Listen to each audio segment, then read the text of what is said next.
नमस्कार, आप देख रहे हैं TV9 भारतवर्ष और मैं हूं आपके साथ अनुष्का नामदेव।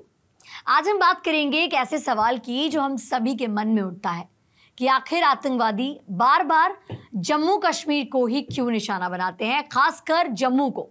इन सभी सवालों के जवाब जानने के लिए आज हमारे साथ हैं एक खास मेहमान, major general retired PK Sehgal, जो एक ग्लोबल स्ट्रैटेजिक और डिफेंस एक्सपर्ट हैं। उनकी गहरी जानकारी और अनुभव हमें जम्मू कश्मीर में आतंकवाद की जटिलताओं को समझने में मदद करेगा। मेरा पहला सवाल यह आपसे कि हमेशा जम्मू को ही क्यों निशाना बनाते हैं आतंकी?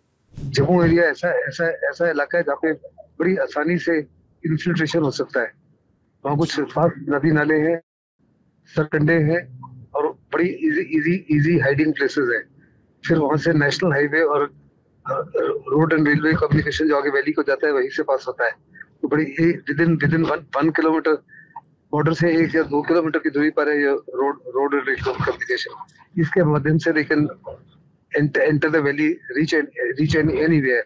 और दूसरा वहाँ पे ऐसा Jammu region concern, Jammu region के अंदर उनको कुछ ऐसे आतंकवादी हमले कर सकते हैं। वहाँ के जम्मू के बस स्टॉप के अंदर, जम्मू के अंदर बहुत मंदिर हैं जो रिलीजियसली बड़े इंपॉर्टेंट हैं।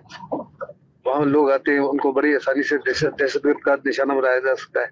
फिर वैष्णो माता को रुट जाती है, वहाँ उनको बनाया जाता है। फिर आर्मी कंटोनमेंट जो है नगरोटा की काफी नजदीक है। और सबसे बड़ी बात है कि नेशनल हाईवे बड़ा नजदीक है और नेशनल हाईवे के ऊपर से वो किसी ट्रक वगैरह को पकड़ लेते हैं बंदूक गोली के थिंग, और उसी के माध्यम से वैली में आगे घुस जाते हैं।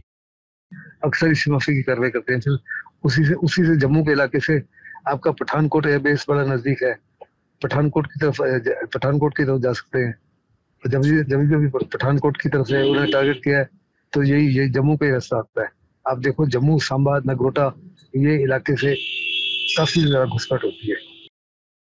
सर, मेरा दूसरा सवाल ये है कि टनल का भी तो खतरा है, टनल के भी तो थ्रू आ सकते हैं ये आतंकी। टनलिंग तो कई जगह कर रहे हैं और खास करके इलाके में मैंने देखा है कि फास्ट फ्लोइंग नाले और नदियां हैं जिनके आसपास बड़े ऊंचे सरकंडे हैं। उन सरकंडों में बड़ी आसानी से छुप सकते हैं वो। और वास्तव में जब ये इन्फिल्ट्रेशन करते हैं तो नाले और नदी के साथ में आते हैं। नदी और नालों की वजह से वहाँ पे आप फेंसिंग भी नहीं लगा सकते। फेंसिंग जब सीजन में तेज फ्लड आते हैं, फेंसिंग वगैरह निकल जाती है। सर, आर्मी बेस को भी टारगेट करते हैं आतंकी? कोशिश करते हैं कि हर बार मार खा जाते हैं जब आर्मी के साथ टकराव करते हैं। तो ये सिक्योरिटी फोर्सेस को उन्होंने कई बार अटैक किया और उन्हें आर्मर्ड रेजिमेंट को किया है, आर्टिलरी रेजिमेंट को किया है, ट्रांजिट कैंप को किया है। आमतौर पे क्योंकि आर्मी वाले जो हैं और BSF वाले, they are very well trained and they are capable of causing heavy attrition on them. उनको कम निशाना बनाते हैं, ज्यादा कोशिश करते हैं उनको बाईपास करने के लिए।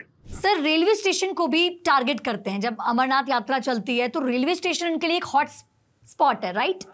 फिर आपका जम्मू रेलवे स्टेशन बहुत इंपॉर्टेंट है, खास करके अमरनाथ यात्रा स्टार्ट होने वाली है जुलाई से। और ये अमरनाथ यात्रा तकरीबन 2.5 से 3 महीने चलती है। तो इस समय बहुत बड़े पैमाने पर टूरिस्ट आते हैं अमरनाथ के लिए। तो इस समय बहुत जबरदस्त वहाँ पे कॉन्सेंट्रेशन ऑफ पीपल होता है, खासकर tourist who are highly vulnerable. लेकिन सर, इतनी सिक्योरिटी के बाद भी ये घुस कैसे जाते हैं?